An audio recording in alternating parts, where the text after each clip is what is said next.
Today's lesson is Rafael Nadal, Passion, Work, and Spirit.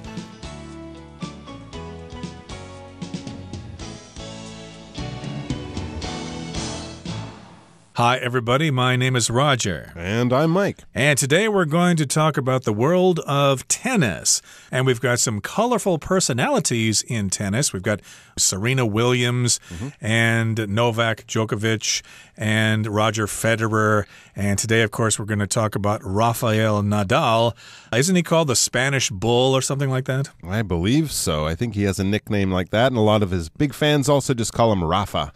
That's kind of his short nickname. So you'll see signs saying, go Rafa or something like that. Very, very popular player. Been playing for a long time, these guys, him and Djokovic and Federer, and they just keep winning. I always kind of imagine when I'm watching tennis these days, these young players must think, when are these old guys going to retire? Because not only are they still there, they're still winning all the big tournaments. So Rafael Nadal certainly has an interesting story. We're going to be learning all about how he's taken on tennis and had great success with passion, work, and spirit in our first paragraph. So let's check it out.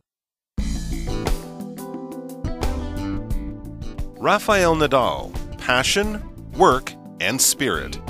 Spanish tennis champion Rafael Nadal made a surprise comeback earlier this year when he won the Australian Open, a feat that landed him his record-breaking 21st Grand Slam title. After racking up an astonishing list of achievements, including 21 Guinness World Records and 2 Olympic gold medals, the 36-year-old almost retired in 2021 because of an injury. However, his latest win has given him the necessary push to keep going.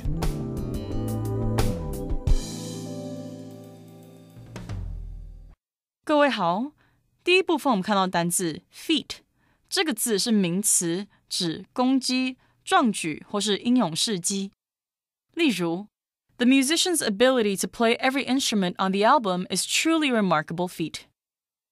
这位音乐家能在专辑中演奏所有的乐器，实在是相当了不起的成绩。或是 Sending astronauts to Mars is an extremely difficult feat. 把太空人送上火星是件极为困难的壮举。接下来我们看到形容词 astonishing， 指令人惊讶的或是惊人的。例如 The archaeologist made an astonishing discovery in the Egyptian desert. 那位考古学家在埃及沙漠里有惊人的发现。或是 The soccer team made an astonishing comeback to win the match.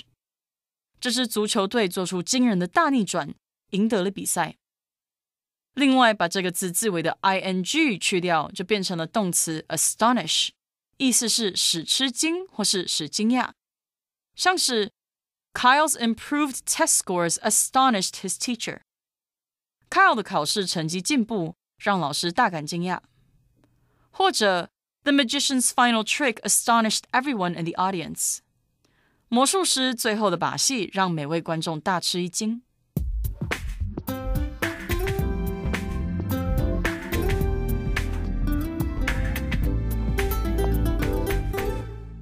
Okay, so as promised, we're going to talk about Rafa in today's lesson. Rafael Nadal.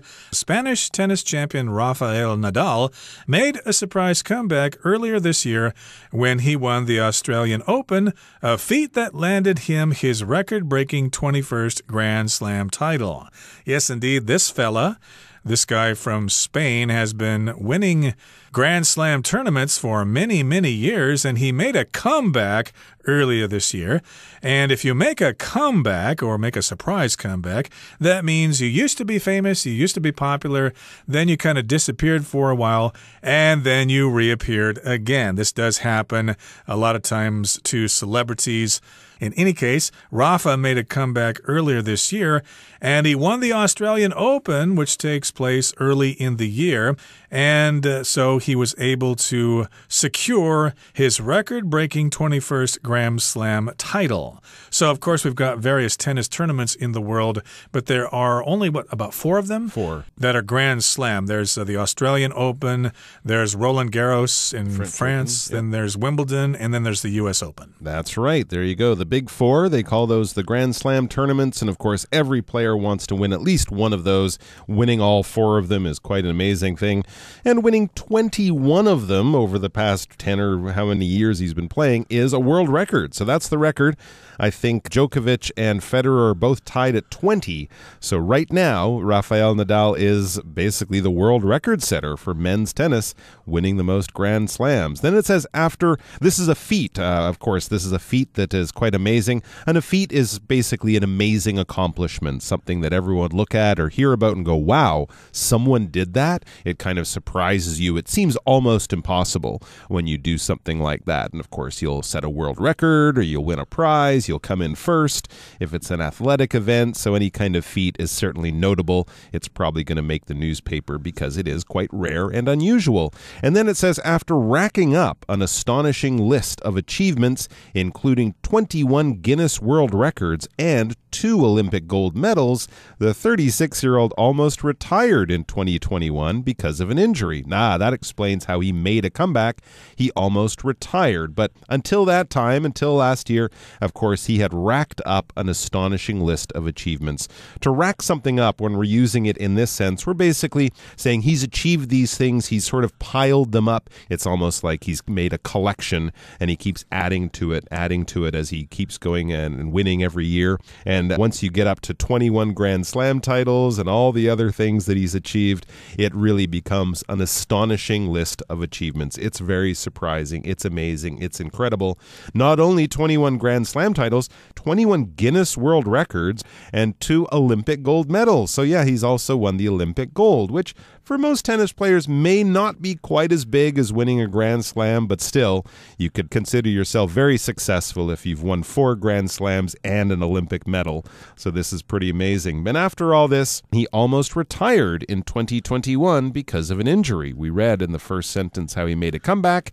When you make a comeback, as Roger said, you come back after sort of retiring or disappearing. In his case, he almost retired. When you retire, you basically quit your job. You quit working, not because you're unhappy, not because you were fired, but because you've worked there long enough. You want to move on to something new. You're sort of closing the book on that part of your career to go on to do other things. Well, he closed the book, but only briefly, because then he made his big comeback. Yeah, most people retire when they're in their, say, 60s, maybe even 70s. But if you're an athlete, you have to retire much younger because the younger players, of course, are going to beat you. You're just going to be moving too slow on the court.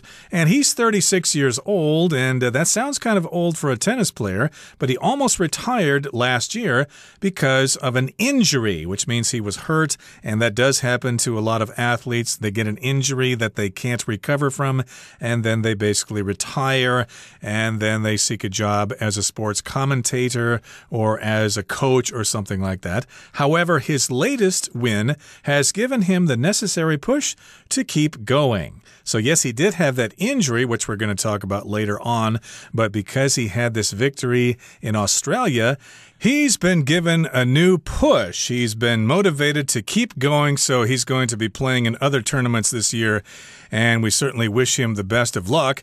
But I should mention that I don't want to be a spoil sport here, but he probably won the Australian Open because Djokovic was not there. He had some problems with vaccination status. That's a very good point. Yes, he had a clear run, you could say, because Djokovic wasn't allowed to compete. Okay, so that brings us to the end of the first part of our lesson for today. Let's move on now to the second part. Raised in a sport-loving family, Nadal began playing tennis at the age of 4 under the guidance of his uncle, who remained Nadal's coach even after Nadal went professional in 2001. The next year, at only 15 years old, Nadal won his first ATP match. An evident prodigy, he broke into the top 50 players in the world in 2003 and won his first Grand Slam title at 19.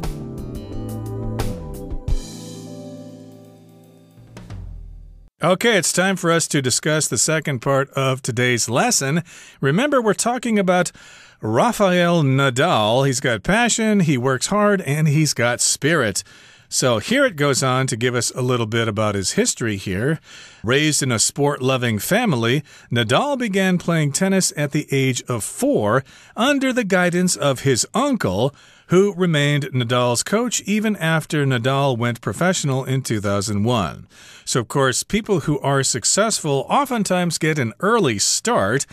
And, of course, he was raised in a family that loved sports, so he began playing tennis at the tender age of 4, and his uncle, I guess, was the right man for the job. His uncle coached him and continued to be his coach even after Rafael Nadal went professional way back in 2001. So Rafa has been professional for over 20 years. That's amazing, and it's been kept in the family mostly for a lot of that time. The next year, at only 15 years old, Nadal won his first ATP match. So at only 15 years old, he kind of went professional. This is a very young age. A lot of players might wait until they're 17 or 18, maybe even later. But no, he won his first ATP match, which is the Association of Tennis Professionals. This is basically like the NBA for men's tennis. So he won his first official match playing against older players, playing against some of the people who've been around a very long time. He was only 15 years old at that time. And not only did he play a match at that age, which is still young, he won the match. He was the winner. So clearly he was good, or as it says in the next sentence, an evident prodigy. He broke into the top 50 players in the world in 2003 and won his first Grand Slam title at 19. There you go. So he started as a professional in 2001. At 15, he was in the top 50 players, and there's probably a list of 200 or 300 top players that are ranked by the ATP. He was in the top 50 just 2 years later, and 4 years after playing his first professional match, he didn't just win his first tournament, he won his first Grand Slam. I imagine that would be the French Open, because that's the one he's been really good at only the age of 19. So yes, he was an evident prodigy. I think this much is very clear. When something is evident, it's very clear. It's right there in front of your eyes. There's no arguing or debating or having different opinions on this. It's very, very clear. If you look out the window and you see sheets of rain coming down, you would say, it's evident that there is a rainstorm right now. I don't need scientific proof. It's right in front of my eyes. And a prodigy is basically a young person who's very, very talented at something. They're probably skilled. They might have done a lot of training and learning, but they were almost born with some incredible, unusual ability to be really good at something. Think of those 5-year-old children who can sit there and play a 40-minute long Mozart concerto on the piano or something like that. That's absolutely amazing. It's unexpected to see someone so young having such mature and well-crafted talent. So if you're 15 and you're playing against the best players in the world, or you're 19 and you win the top tournaments in the world, you're definitely a prodigy at whatever sport you might be playing. Okay, that brings us to the end of the second part of our lesson for today. Let's continue to talk about Rafael Nadal in the third part. As his career progressed, Nadal earned the nickname the King of Clay, as he performed exceedingly well on clay courts. Throughout the years, he has fought to remain on top. His greatest threat has been Serbian tennis player Novak Djokovic. Since their first match in 2006, the two have faced off 58 times, with Djokovic leading by 2 wins overall. Fans consider their rivalry to be one of the greatest in tennis history.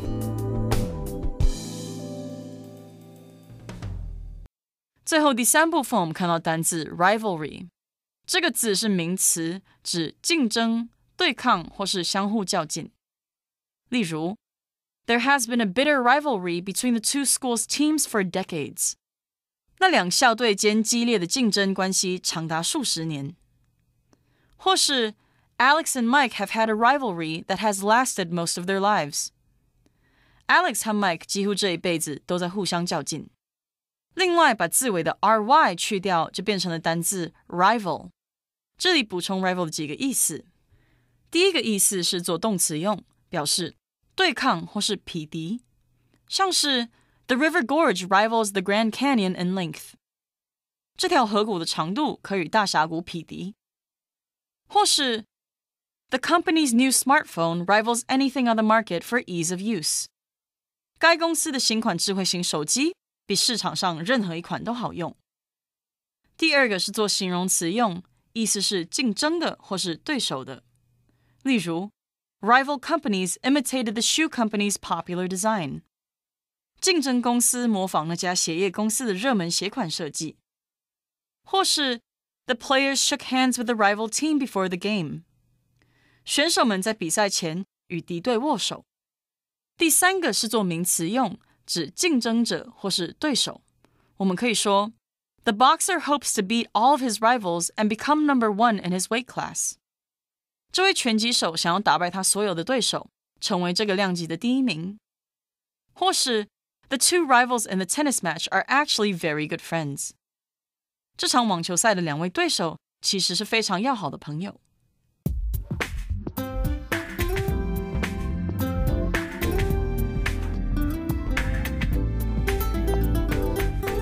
Okay, so his career was well underway.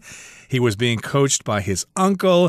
He was a prodigy, and he was winning tournaments. And as his career progressed, as his career continued forward, Nadal earned the nickname the King of Clay as he performed exceedingly well on clay courts. So, of course, in tennis, they play tennis on different surfaces. Wimbledon, of course, is played on grass, and the French Open is played on clay. And, of course, the U.S. Open and the Australian Open are played on hard courts. And so Nadal was especially good playing on clay, hence he had the nickname the King of Clay. He played exceedingly well on clay courts. He not only played well, but he played very, very well. So here, of course, we've got the adverb exceedingly, because it's describing how he was playing exceedingly well, which means extra well. Of course, we've got the verb to exceed there, which means to go beyond the average, to exceed the speed limit, for example. If you do that, you might get caught by the police, and you might get a ticket. But in this particular case, it just means he performed really, really well. That's right. I think he's won the French Open many, many times. I think the most times of any person ever. And it's basically any year where he doesn't win the French Open, it's quite kind of surprising. That's how much better he is than other players on clay courts. And throughout the years, he has fought to remain on top. It's true, as much success as he's had playing on clay, he's had less success playing on other surfaces, especially the grass of Wimbledon. So he has still had to fight to remain on top, to remain in the top-ranked tennis players in the world. Of course, there is someone who's ranked number one, and I think Nadal's been up there, but there's been another player who's been ranked number one for much longer than Rafael Nadal. And we learn about that in the next sentence. His greatest threat has been Serbian tennis player Novak Djokovic. I'm pretty sure I don't have to introduce this player to many people. He's been a famous tennis player for more than 10 years. And of course, this year, he got in some trouble when he tried to get into Australia without having the right vaccinations and all that kind of stuff. Well, regardless of his opinions on vaccines, you have to definitely admit that he is a great tennis player, maybe the greatest of his generation. He's from Serbia. That's why we use the adjective Serbian. And Novak Djokovic is his well-known name. Since their first match in 2006, the two have faced off 58 times, with Djokovic leading by 2 wins overall. Wow, that shows you how really closely matched these players are in terms of their talent. They first played against each other back in 2006, when both of them were still very young. They've played many times. They've faced off 58 times over the years since 2006. When you face off with someone, basically, you're playing against them, you're competing against them. It's probably a one-on-one type situation. You might face off against a person playing pool or darts or something like that. We could talk about 2 teams facing off for the championship too, but it gives this feeling of kind of an intense rivalry. And here they are face to face. One man will win, one will lose, that kind of sports-type drama. And over 58 times that they've played, Djokovic is leading by 2 wins overall. So basically it's 51% to Djokovic, 49% to Rafael Nadal. Out of 58 games, Djokovic has only won 2 more times than Rafael Nadal has won. So overall, if we look at the entire time, the entire number of times, all the years that they've played, Djokovic only has a 2-win lead over all that time. They are very closely matched. Indeed, and the last sentence here says, fans consider their rivalry to be one of the greatest in tennis history. So in various sports, we have what are called rivalries. We have different teams or different players who play against each other, and it's quite emotional, and they've all got their supporters, and it can be really, really exciting because these two are like supposedly enemies. Like in American baseball, there's a big rivalry between the Boston Red Sox and the New York Yankees. That's a big rivalry there. But in the world of tennis, we've got a big rivalry between Nadal and Djokovic. Before Djokovic was on the scene, the big rivalry was Nadal and Federer. They were always playing against each other, and they, had their fans, and everybody was getting all excited. But I guess Federer is kind of fading away these days, and now the big rivalry is between Nadal and Djokovic. Okay, that brings us to the end of our explanation for today. Let's listen now to our beloved Chinese teacher.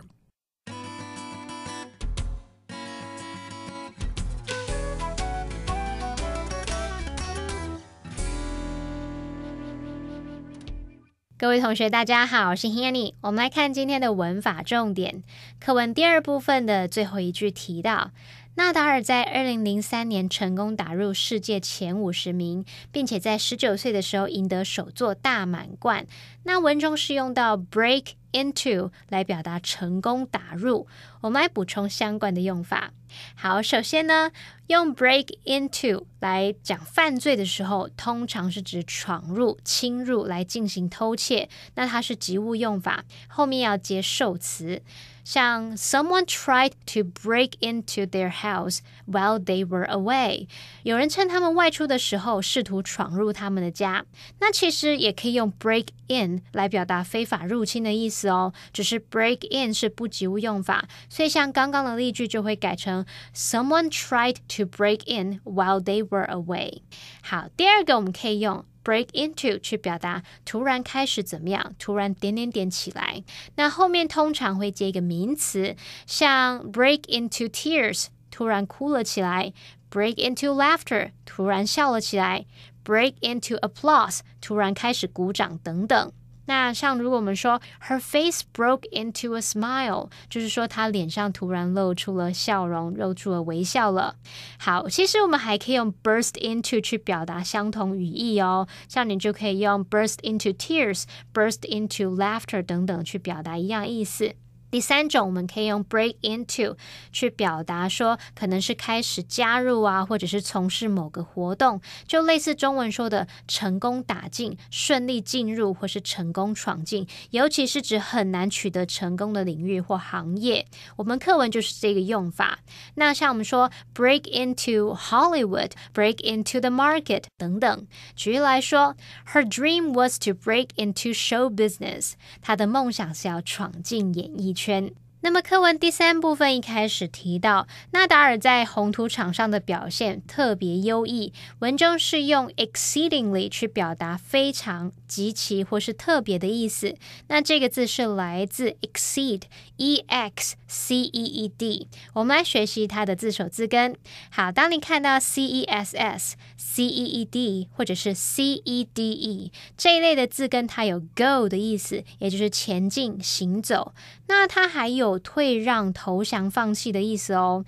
在 exceed 这个字当中，它的字首 EX 表示由内向外， CEED 表示行进。那同学们试着联想，由内向外走出去，向外去发展，那就会胜过留在原地的人，超越那些人了。所以 exceed 就有超过、胜过、凌驾的意思。我们顺便补充几个有这一类字根的单字。第一个是 necessary， 它的字首 NE 表示否定， CESS 这个字根表示放弃，那么 ARY 是形容词字尾，不能放弃、不得放弃的东西，那就表示它是必要的、必须的。第二个补充的是 recede， RECEDE，它的字首 re 表示 back 向后，字根 cede 表示 go 行走行进，那么合在一起 recede 它就有后退啊渐渐远去的那种意思。那这边可以学一个用法叫做 receding hairline， 逐渐向后移的发际线，那就表示逐渐秃顶了，头顶前面渐渐秃了，你就可以用 somebody has a receding hairline 去表达了。好，那么以上是今天重点整理，我们回顾今天单字吧。Feat. The president awarded the soldier a medal for his feat of bravery. Astonishing. The scientists made an astonishing discovery about the ancient civilization. Retire. Kirsten is investing all of her money so that she can retire early. Evident. Mr. Stevenson smiled with evident relief when he heard the good news. Exceedingly. Peter has few friends because he's exceedingly awkward in social situations. Overall. With his latest win taken into account, Will is now ranked 3rd overall.